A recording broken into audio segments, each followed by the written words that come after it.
Bonjour et bienvenue au Portrait professionnel, le balado où on tente de clarifier différentes professions du marché du travail. Aujourd'hui, on rencontre Tamilou Pate, maquilleuse pour le cinéma. Elle nous parle de son rôle à la fois technique et humain, de la réalité des plateaux de tournage et de l'importance pour une bonne maquilleuse de travailler ses skills de ninja. Tamilou Pate, bonjour. Bonjour, Amy. Tu vas bien? Oui, merci. Alors, on se rencontre aujourd'hui pour parler de ton intriguant métier. Oh. Veux-tu nous dire ce que tu fais? Alors, je suis artiste maquilleuse spécialisée en cinéma. Je travaille sur les plateaux de tournage. OK. Fait que, quand tu rencontres quelqu'un pour la première fois, puis que tu dis « Je suis artiste maquilleuse spécialisée en cinéma sur les plateaux de tournage », c'est quoi la première chose qu'on te demande habituellement? On me demande, hey, tu dois maquiller pas mal de vedettes, hein? Qui est-ce que tu as maquillé? Oui, c'est ce qu'on me dit la plupart du temps. Puis oui, je maquille des gens connus, mais j'en maquille des moins connus aussi et des pas connus du tout. Et tout ça, ça me plaît, que tu sois connu ou pas connu. Fait que c'est comme si, rapidement, c'est la course au ragot, mais c'est pas pour ça que tu fais ton métier. Non, moi, en plus, quand je suis vraiment en train de travailler, ça m'arrive souvent que je parle pas. Je suis très focusée. Et puis, je parle pas beaucoup. Fait que c'est le visage devant toi qui est important, mais à qui il appartient ce visage, ben ça, c'est une autre histoire. Ben, c'est ça. OK. C'est sûr qu'il y a un look très glamour à ce que tu fais. Hein? C'est du cinéma, c'est Hollywood, c'est des stars. Mais si tu me décrivais un peu une journée habituelle, de quoi ça aurait l'air?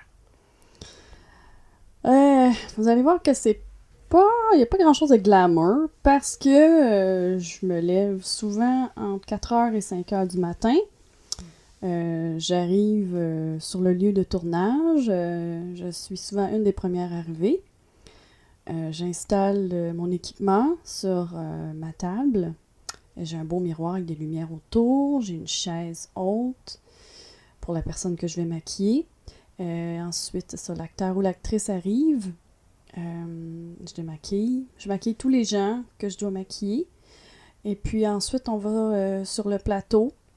Il y a une mise en place, c'est-à-dire le premier instant de la réalisation explique comment la scène va se passer, les mouvements dans le lieu où on va tourner. Et puis, au courant de la journée, je fais des retouches aux besoins.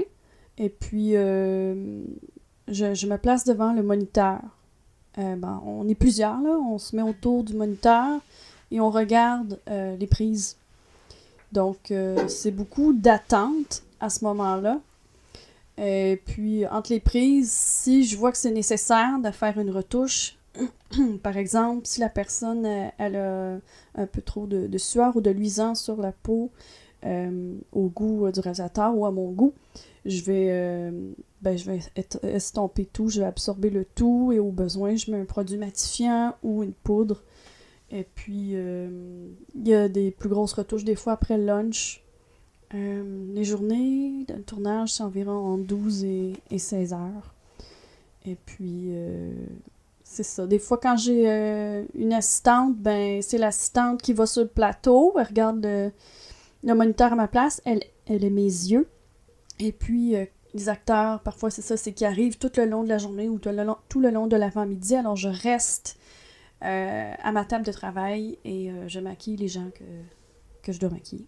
Fait que c'est comme si tu avais deux morceaux de journée potentiels. Donc, tu as le début avec ta chaise, les gens sont dans ta chaise, tu les maquilles, ils quittent, ils s'en vont sur le plateau, ils vont jouer. Puis, dans ta deuxième partie, tu es là pendant qu'ils sont en train de jouer, puis tu fais les retouches. Oui, c'est ça. Sinon, tu as un bras droit, une assistante qui pourrait, elle, faire les retouches pendant que toi, tu continues de maquiller les autres personnes qui viennent d'arriver. Exactement. OK. Fait que tout va dépendre de, j'imagine, la taille du film, l'ampleur du projet. Oui, c'est ça. C'est une question de qu'est-ce que la production elle a comme... Qu'est-ce qu'elle peut se permettre, tu sais, côté budget.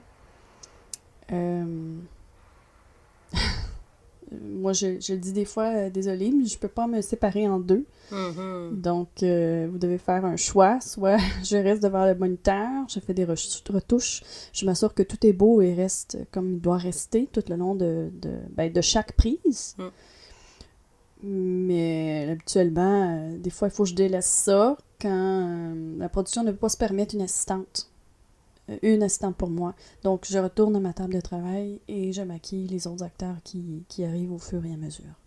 Fait que tu me dis, ça dépend de ce que la production peut se permettre ou pas. Fait que je comprends que tu travailles sur différents types de production. Le budget n'est pas toujours le même. Exact. Ça peut ressembler à quoi, les projets sur lesquels tu travailles? Je travaille sur des courts-métrages. Les courts-métrages, ça peut aller de 1 journée à 7 jours environ. Ça, c'est plus rare que j'ai la possibilité d'avoir une assistante, mais ça arrive des fois. Sur des plus gros projets, disons comme...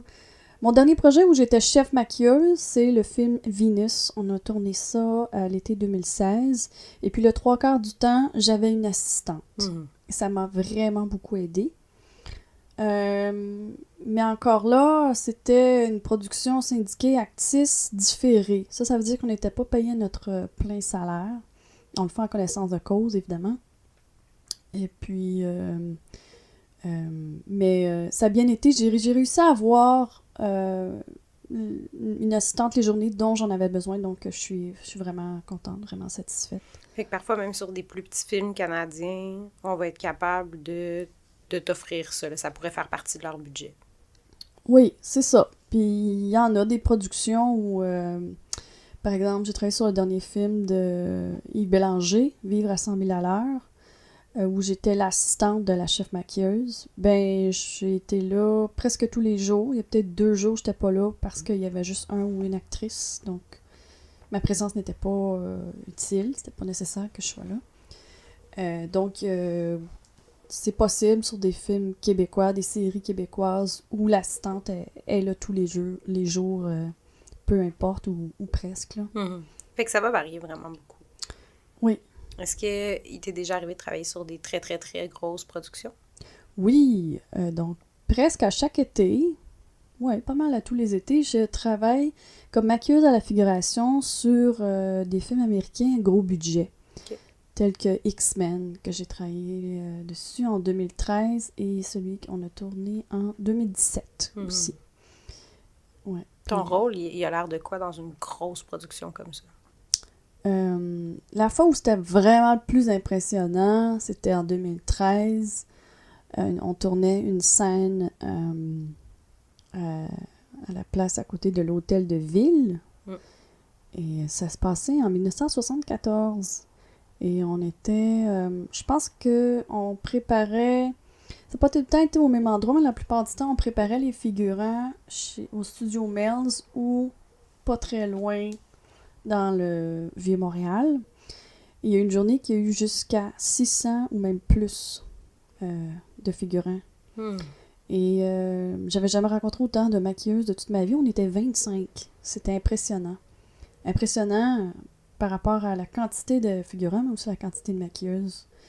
Et puis, ouais, ça, c'était gros. Fait que ça, c'est vraiment inhabituel. Donc, 600 quelques personnes à maquiller. Il doit y avoir toute une logistique de « OK, mais je maquille cette personne tôt le matin, mais il faut que son maquillage soit encore beau dans plusieurs heures. Mais là, j'en ai plein d'autres à maquiller. » Il y a comme tout ça à gérer, j'imagine. Oui, donc lorsqu'on allait sur le plateau par la suite, c'est pas nécessairement chaque maquilleuse qui reprenait, tu sais, qui prenait soin, qui refaisait les retouches aux mêmes figurants. Parce qu'ils sont éparpillés un peu partout, puis on peut pas commencer à prendre du temps pour chercher celui qu'on a maquillé à 6h28, puis celui à 7h12, puis, tu sais, c'est... Non, on voit que la personne, disons une femme, ben là, elle a bu, elle a mangé, on lui fait son rouge à lèvres. Des fois, le truc, c'est que la personne qui l'a maquillé le matin, elle met un peu de son rouge à lèvres dans une espèce de papier ciré, mais très ciré, pas comme le papier qu'on utilise pour la cuisine.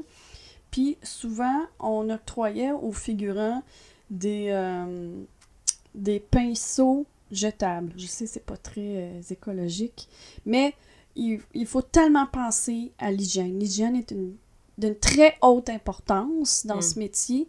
Et puis, c'est déjà arrivé, peut-être moins en figuration, là, mais qu'une personne, genre un cheveu sauvage, puis actionne une maquilleuse parce que c'est sa faute, parce qu'elle avait pas bien ses pinceaux. Fait qu'il faut faire attention à des choses comme ça. Oui, on utilise des wet ones, du Purell, des trucs jetables. Ben, comme moi, mes brossettes à mascara, je les réutilise. Je les lave bien comme il faut, puis je les réutilise. Fait que j'essaie d'avoir une pensée écologique pour ça. Mais quand t'as tellement de figurants à t'occuper, t'as pas le choix de penser côté hygiène, qui est très, très, très important.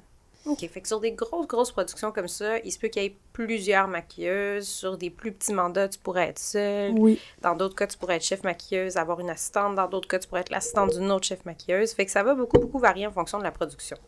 Oui, puis c'est ça, des fois aussi, je fais des contrats de quelques journées que je me promène de production en production où je suis maquilleuse supplémentaire, donc 3e maquilleuse.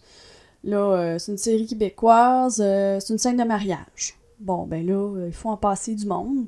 Fait que là, moi, je viens pour aider. Mais c'est comme une journée où il peut y avoir une autre scène un peu plus tard, pendant ce bloc de tournage-là, ou un deuxième bloc un peu plus tard. Mais c'est pas quelque chose qui est récurrent, genre plusieurs jours de suite, là, sur un genre de production de ce style-là. OK. Si tu me disais simplement, c'est quoi ton mandat? Parce que souvent, on imagine, OK, elle fait des petits films, mettons, de temps en temps. Fait que bon, elle va mettre du mascara puis du rouge à lèvres. Puis là, je me dis, elle fait X-Men, là, c'est toi qui as peinturé en bleu la madame, tu sais. Fait que, on peut se demander simplement, qu'est-ce que tu dirais qui est le mandat d'une maquilleuse dans un film?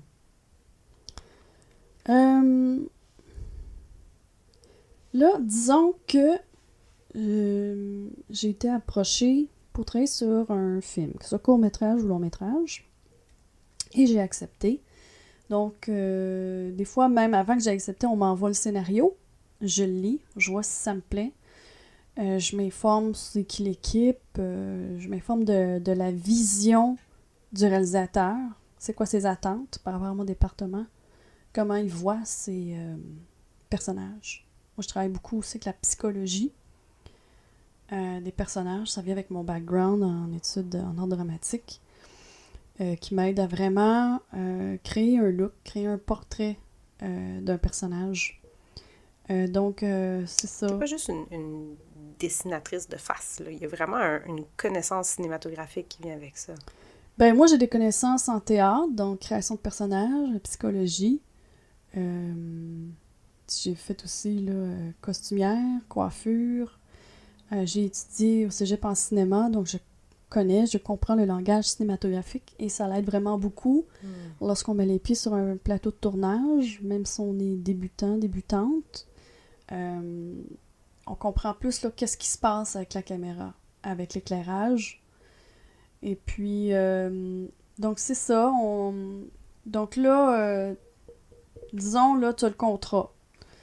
Fait que tu lis le scénario, mais tu le lis en décortiquant tout qu'est-ce qui peut avoir un lien avec le niveau social, la personnalité du personnage, son âge, ce qu'il fait, ses comportements. Fait que tu peux aussi voir avec la costumière qu'est-ce que cette personne-là porte. Des fois, le directeur artistique, c'est quoi le thème chromatique. Donc, avec toutes ces informations-là, tu diriges de plus en plus de façon pointue vers un look et avec, c'est ça, la vision du réalisateur en même temps. Fait que souvent, on fait des tests. Des fois, ça va être en même temps que tous les autres départements. Département coiffeur, département costume, département caméra. Donc, c'est des tests caméra en même temps. Et puis là, on voit si ça marche pas, qu'est-ce qu'il y a à corriger. Et puis là, ben, on fait ce qu'on a à faire. Et puis là, fait qu'il y a de la préparation. Juste avant le tournage, on achète tous les produits dont on sait ou on croit qu'on aura besoin. Avoir du surplus, c'est toujours bon. Puis il faut faut voir là, dans l'horaire là, où on va avoir besoin d'une assistante, parce que il faut en parler à la production. Faut s'assurer que ça va être possible d'employer quelqu'un, une assistante. Et puis, faut faire un dépouillement. Donc, une espèce d'analyse à chaque scène, qu'est-ce que je vais avoir besoin? Quel acteur, quel personnage va avoir besoin de quoi? C'est quoi les changements dans la continuité? Donc, ça, c'est vraiment important. Donc, s'il y a un gars qui se fait donner un coup de poing au visage, ben la scène d'après, il y aurait peut-être une marque rouge, il y aurait peut-être un bleu, une ecchymose, un black eye, la lèvre coupée. Donc, il faut penser à ça. Puis, il y a une évolution de ça dans les blessures à laquelle il faut penser, c'est vraiment important. Donc, puis, c'est très rare qu'on tourne en chronologie. Il faut penser à ça. Il faut voir dans le plan de travail quelles scènes seront tournées quand. Donc, prévoir. Des fois, on tourne la scène où ça fait 3 jours qu'il s'est fait donner un coup, mais tu le sais pas où encore il a reçu, quel côté de la face. Qu'est-ce que le réalisateur il veut comme effet? Il veut juste une petite poque? Ou il veut un gros black eye? Fait qu'il y a tout un travail de communication, là. Ah oui. Comment est-ce que vous voyez ça? On est rendu où? Comment ça va évoluer selon vous? Fait que c'est une idée de congruence, hein, qui est toujours là. J'entendais, faut que ça fitte avec le maquillage. Faut que le maquillage fitte avec les cheveux, avec le costume. Une femme avec un grand boa, je vais pas la mettre toute en mât. Il y a peut-être quelque chose d'autre. Bon. Puis s'il y a quelqu'un qui reçoit un gros coup de poing, il est gros comment son coup de poing. J'ai besoin d'avoir la vision du réalisateur. C'est ça que tu me dis.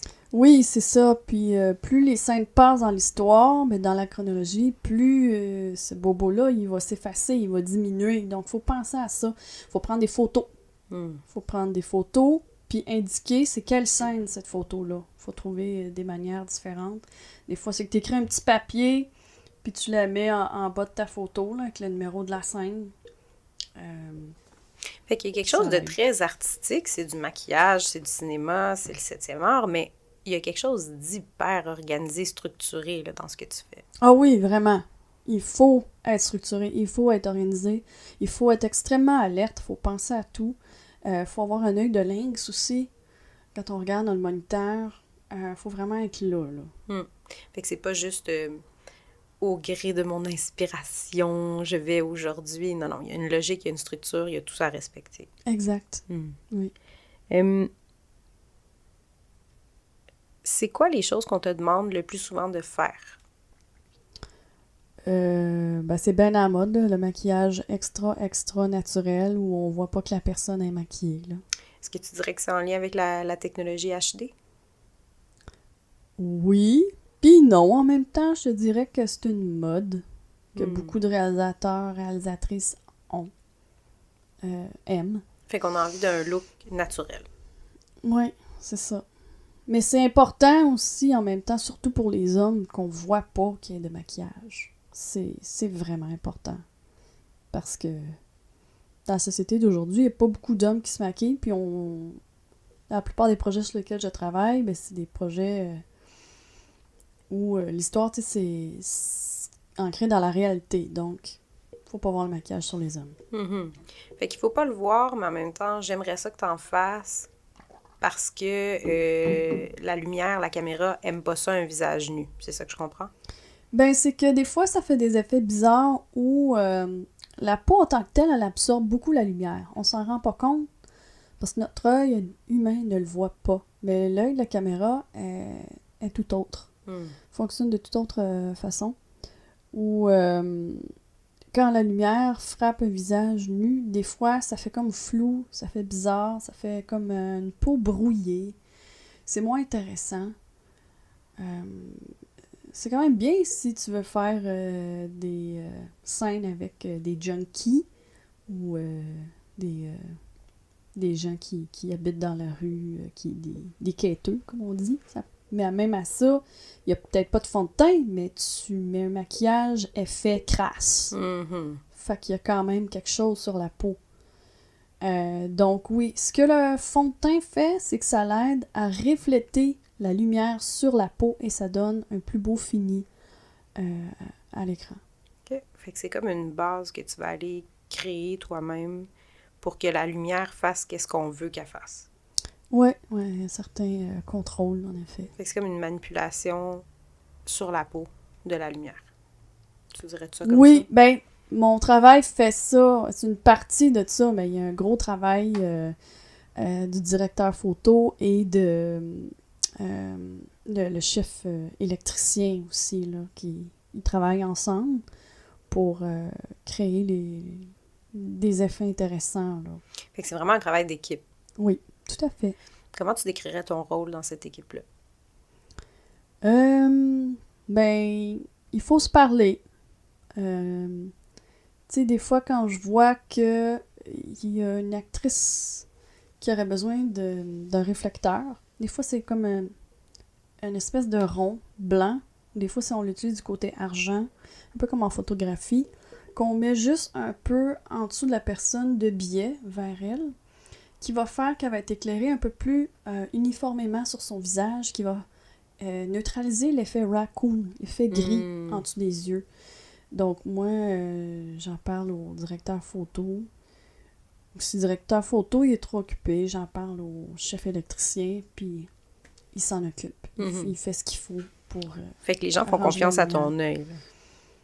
Mais maintenant, oui, je te dirais, ça fait quand même 14 ans, 15 ans que je fais ce métier-là. J'ai beaucoup d'expérience en cinéma, sur les plateaux de tournage, donc tu sais, mon œil est assez vif par rapport à ça, oui. Puis il y a une reconnaissance. Je sais pas si je pourrais dire à ce point-là. Reconnaissance. J'ai juste une bonne communication et une confiance qui peut se créer, oui. OK. Fait que tu trouves un moyen de faire passer ton message. Il est reçu dans la majorité des cas, puis on agit en conséquence. Ouais. OK. Si je te demandais ton parcours, qu'est-ce qui t'a amené à être où tu es aujourd'hui? Alors, j'ai eu un long parcours avec des doutes, des questionnements. Je voulais être actrice. Alors, j'ai commencé au cégep à 17 ans en art dramatique, au cégep de Saint-Laurent, qui fut, ma foi, une expérience très épanouissante, mais où je me suis rendu compte que j'étais pas sûre que je voulais aller dans une grande école de théâtre pour qu'on me casse et on me mette dans un moule. Car je suis quelqu'un avec un caractère plutôt rebelle. Ça n'aurait pas fonctionné. Je pense que je me serais fait kicker out un an après. Ce qui est arrivé à plusieurs personnes. En fait, ça l'arrive régulièrement. Donc, c'est sûrement ça qui serait arrivé. Et de plus, je voyais et je vois encore des acteurs qui ont étudié à l'école ou pas et qui sont très, très, très talentueux. Et puis, ils n'arrivent pas à en vivre. Et ils n'arrivent pas à avoir des auditions parce qu'il y a presque plus d'auditions. Donc, j'avais peur que ma passion pour le théâtre s'essouffle et disparaisse. Et ça, j'étais pas capable de vivre avec ça. Je voulais que ça reste beau et pur pour moi, pour toujours. Donc, j'ai décidé que j'allais pas faire une tentative pour vivre de ça, pour gagner ma vie de cette façon-là. Ça sera pas mon métier, ça va rester un hobby, un loisir, une passion. Là, je me suis beaucoup cherchée. J'ai fait un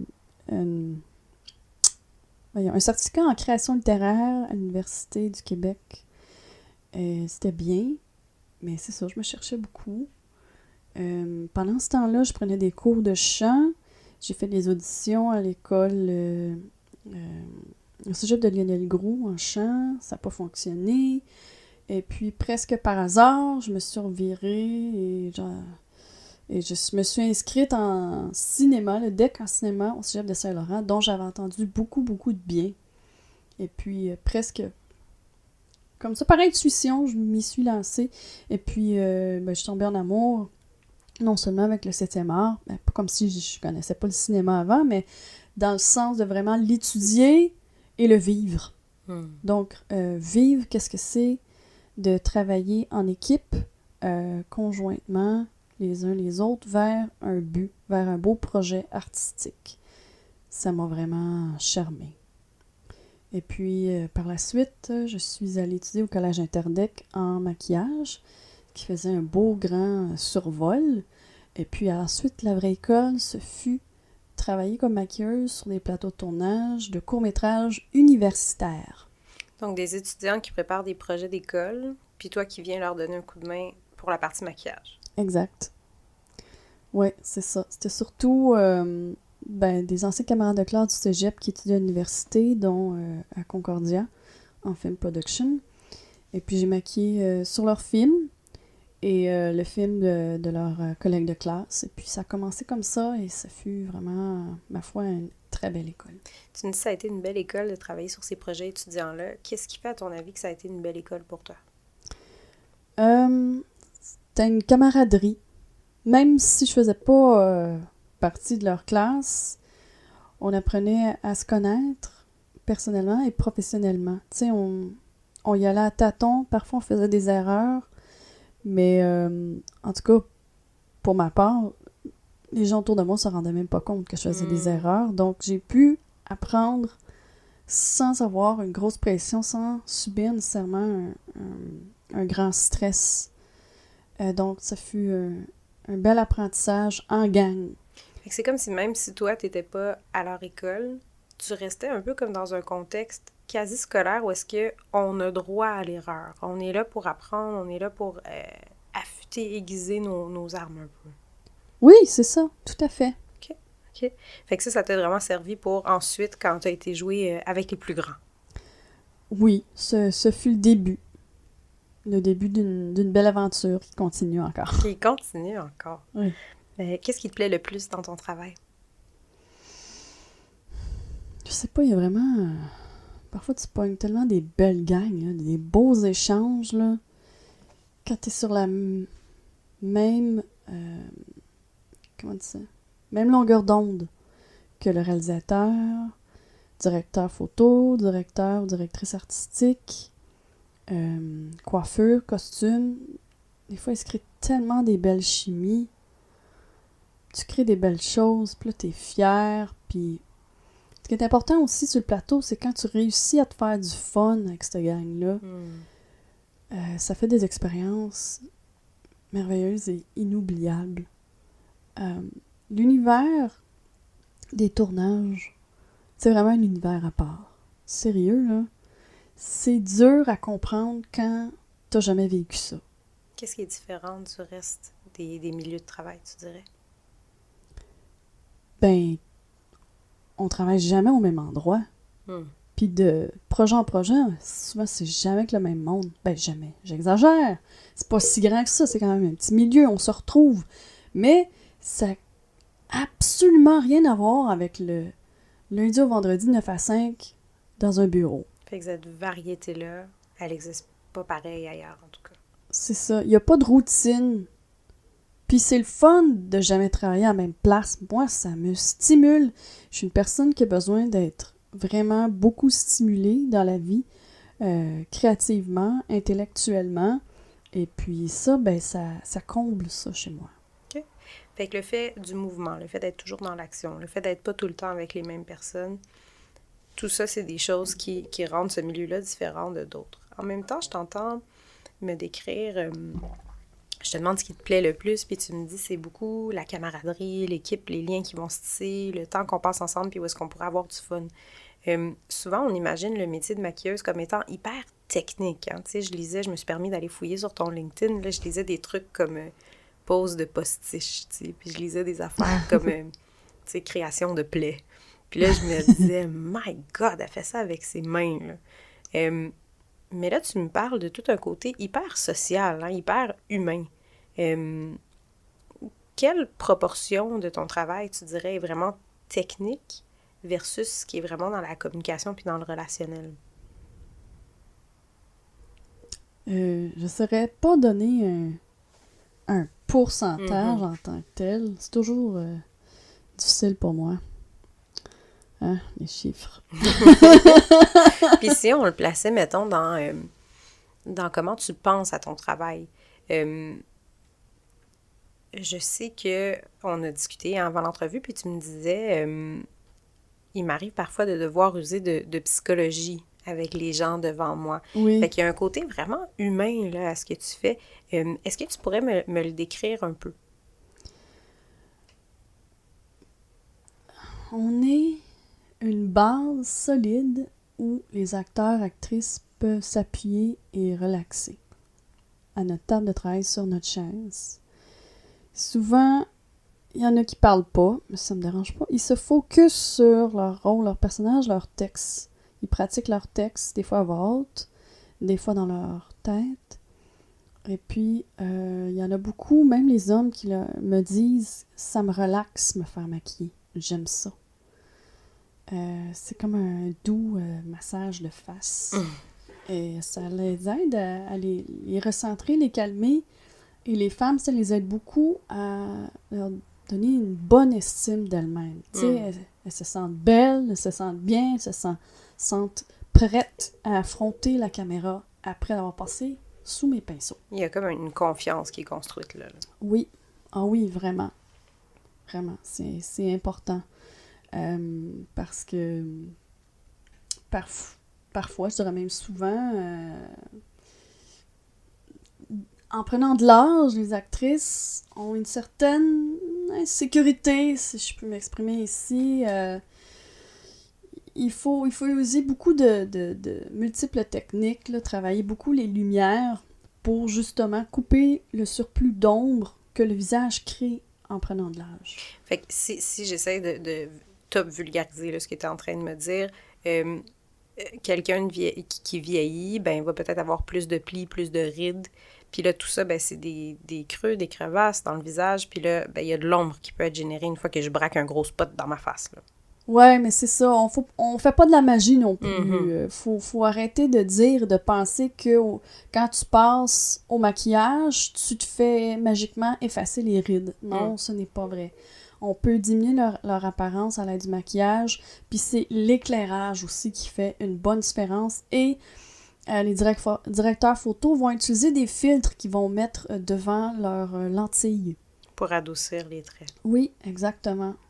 Donc, quand tu me dis, ben ils viennent chercher parfois un morceau de confiance là, dans ma chaise, ils savent que quand ils repartent de là, on a été travailler un effet qui va être ensuite ajusté à l'aide de la lumière et tout, pour estomper. Bon. Oui. Il y a quelque chose d'intéressant quand même socialement, hein, dans le fait que t'as pas... Là, tu me corriges si c'est pas ça, là, mais c'est comme si t'as pas le droit d'avoir l'air de ton âge, là. Ben, les actrices ont beaucoup de pression par rapport à ça. C'est pas tout le temps facile à vivre. Puis nous, on est là pour leur donner confiance, les faire sentir belles. Puis moi, je leur dis, parce que c'est vrai aussi, je l'invente pas. Puis c'est fou comment ça va leur donner la confiance, puis le petit boost pour faire comme yeah, je m'en vais devant l'écran, puis papa, watch out! Hey, just watch me! Fait qu'il y a un côté un peu, comme on disait encore une fois, c'est très technique, tu uses de ton pinceau, mais en même temps, tu leur donnes ce petit kick-là à la fin de comme ouais, vas-y, ça va bien aller, t'es belle, t'es bonne, t'es fine, t'es capable, vas-y. Puis tu le ressens, là, l'effet de ton travail sur la personne une fois qu'elle quitte ta chaise. Là. Oui, puis là, après la première prise, quand je vois là que c'est comme wow, c'est beau, tu sais, avec le tout, là, coiffure, maquillage, costume, éclairage, je vais voir l'actrice, puis je lui dis hey, c'était vraiment beau. Tu peux être comme... comment dire ça? Respirer, tu peux être fier, tu peux être comme... te dire que c'est correct. C'est pose-toi là-dedans, ouais, c'était beau. Ouais. Fait que c'est intéressant, ton rôle va vraiment au-delà de juste ta chaise, là. Ouais, ben tu sais, je veux dire, c'est peut-être pas toutes les maquilleuses qui usent de psychologie comme moi, ou autant que moi, mais moi, j'aime quand les acteurs et les actrices qui s'assoient sur ma chaise ont confiance en moi et ont confiance en eux. Est-ce qu'il arrive parfois qu'on remette en question ton travail?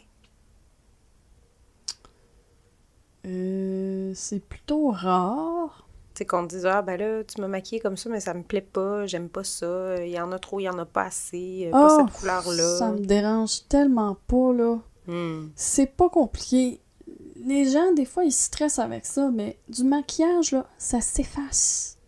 Comme ça. OK? Fait que, si t'aimes pas ça, je peux l'enlever ou je peux rajouter une autre couleur. Moi, je suis parlable. On travaille en équipe, moi puis l'actrice. Avec une certaine actrice, à un moment donné, elle me disait « Aie pas peur de m'en mettre, parce que moi, si tu m'en mets juste un peu, ça paraît pas. Mon visage est capable d'en prendre. Allez, vas-y, mets-en. Mets du noir autour de mes yeux. Vas-y, let's go. OK. » Puis elle me disait « OK, un petit peu plus haut ici, un petit peu plus rond, puis là, un petit peu plus en pointe. » Puis je le faisais. Puis c'est correct, ça me dérange pas, parce qu'il faut qu'elle soit bien. Puis elle, cette femme-là, elle se fait maquiller le visage depuis plus de 20 ans. Elle connaît son visage. Elle connaît c'est quoi le maquillage sur son visage. Moi, je l'ai jamais travaillé, son visage. Donc, je l'écoute. Fait qu'on revient encore à tout cet aspect vraiment communicationnel. Fait que quelqu'un qui aurait un ego gigantesque, là, puis qui se dirait « Moi, je sais comment me maquiller », puis qui serait pas prêt à recevoir ces commentaires-là, peut-être que ça serait plus difficile à ce moment-là. Oui, mais sûrement que l'actrice, elle ferait une plainte. Fait que c'est comme des gens qui survivraient pas dans le milieu. Ou avec moins de facilité. Si c'est avec une actrice qui a vraiment beaucoup d'expérience, puis que disons que c'est la préférée, c'est la muse du réalisateur, mais t'as pas beaucoup de chance. Tu sais, de faire vraiment valoir ton point. C'est plus difficile. Vraiment, comme maquilleuse et en n'importe quel travail en cinéma, c'est une question d'adaptation. T'es en perpétuelle adaptation. Sur un projet, il fallait vraiment que je fasse un petit bobo, là, une rougeur, que quelqu'un, un des personnages avait reçu un coup de poing, et puis l'acteur voulait pas. Puis des fois, c'est pas évident là, à argumenter, t'as pas envie de créer de la tension dans ton environnement de travail. T'as envie qu'il y ait de la belle et bonne entente partout et tout le temps. Donc là, des fois, il faut aller voir le réalisateur, la réalisatrice, faire comme « Qu'est-ce que tu veux? Qu'est-ce que tu crois? Moi, je crois que ça. » Donc, à ce moment-là, vu que c'est le boss qui parle, ben... peut-être ça passe autrement. C'est sa vision qui passe en premier. La plupart du temps. Donc ça peut aider. Fait que ce travail d'équipe-là, c'est pas juste toi qui écoutes les autres, c'est aussi les autres qui travaillent avec toi. C'est vraiment conjointement tout le temps pour se rendre à cet objectif commun. Là. Oui, c'est ça. Qu'est-ce que tu dirais qui sont les plus grandes qualités ou les compétences à avoir pour être une bonne maquilleuse au cinéma? En fait, c'est la ténacité. Un gars ou une fille qui veut être maquilleur, maquilleuse, n'en aura jamais assez. Et il faut être tenace et endurant. Il faut persévérer. Si tu as la passion, ben en fait, c'est ça qu'il te faut. Il te faut une passion. Ben tu vas perdurer. Et puis, parce qu'il faut tenace pour faire la recherche d'emploi, il faut une bonne attitude sur les plateaux de tournage, être positif, être ouvert, être capable de s'adapter facilement et rapidement. Oui, vraiment beaucoup. Quand on est sur un plateau de tournage, il faut être très alerte, être vif, voir tous les détails. Il faut comprendre qu'est-ce qui se passe à la caméra. Qu'est-ce qui est en train de changer, là, l'éclairage? Oui, OK. Tu demandes au premier instant la réalisation. Il y a combien de temps? OK, tant de temps. Bon, j'ai le temps de faire ce changement de look-là. J'ai le temps de rajouter un petit truc. J'ai le temps de faire une petite retouche. Fait qu'on parlait tout à l'heure de... un petit bruit de micro. Fait que quand tu me parlais tout à l'heure d'être structuré, d'être organisé, ça implique ça aussi. Hein? C'est aussi d'être capable de se dire, bon, dans le temps qui m'est accordé maintenant, est-ce que je peux... sans déranger ou sans mettre les autres en retard, vite aller faire tel truc. Oui, c'est ça. Donc, il faut être discret. Le plus possible parce que des fois, entre les prises, le réalisateur va aller voir ses acteurs pour leur donner des directives plus pointues pour arriver à qu'est-ce que lui ou elle veut. Donc, des fois, c'est pas tout le temps le bon moment de rentrer dans cette bulle-là, mais en même temps, C'est ta seule t'as chance. pas le choix. Mais des fois, c'est comme, t'attends qu'il ait discuté, puis après, tu y vas, tu fais tes retouches. Il y en a certains que ça leur dérange pas, on peut le faire pendant qu'ils parlent. Il y a certains réalisateurs qui n'aiment pas ça, certains acteurs n'aiment pas ça, ou des fois, c'est le premier assistant à la réalisation qui dit non, c'est juste avant de tourner, attends. Donc, des fois, sans même que tu te le fasses dire, il faut que tu le vois, ça, il faut que tu le sentes. Tu regardes la réaction des gens avec qui tu travailles, là, à la réalisation, les acteurs, puis tu le vois si là c'est le bon moment ou pas. Puis des fois, tu le vois, oups, non, c'est pas le bon moment, tu te rétractes. Puis quand tu me parles de discrétion, c'est vraiment comment faire son travail sans être dans les pattes des autres. Oui, c'est ça, c'est beaucoup ça, maquilleuse. Mm-hmm. Ouais. Fait qu'il y a comme, je vois comme une petite abeille, là, un peu le hop, je suis rentrée, je suis sortie, j'ai fait mon travail, puis j'ai essayé de pas trop déranger, puis j'ai fait mon travail, puis j'ai quitté vite. Oui, en fait, je dirais même, c'est un petit côté ninja. Oh, OK. Fait que personne m'a vu, je suis passée, je suis repartie, mais là, soudainement, la personne est toute retouchée. Oui, OK. c'est ça. OK. Et ça, la réalisation, il adore ça. Il adore ça que le travail soit fait sans qu'on se rende compte qu'il a été fait. Ou sans qu'il ait besoin de te chercher. Mm-hmm. T'es là, t'es présente, t'es prête à toute éventualité. Et quand tu me disais qu'il faut être vif, je regarde le moniteur puis je le sais qu'il y a quelque chose à faire. J'ai pas à attendre qu'on me dise « Ah, attention, l'actrice brille un peu, faudrait aller... » Tu le sais, tu y vas. C'est vraiment beaucoup d'initiatives, là. Oui, il y a ça, mais aussi, des fois, dans ton look, c'est un look, disons, plus glowy, tu sais, moins mat, moins poudré.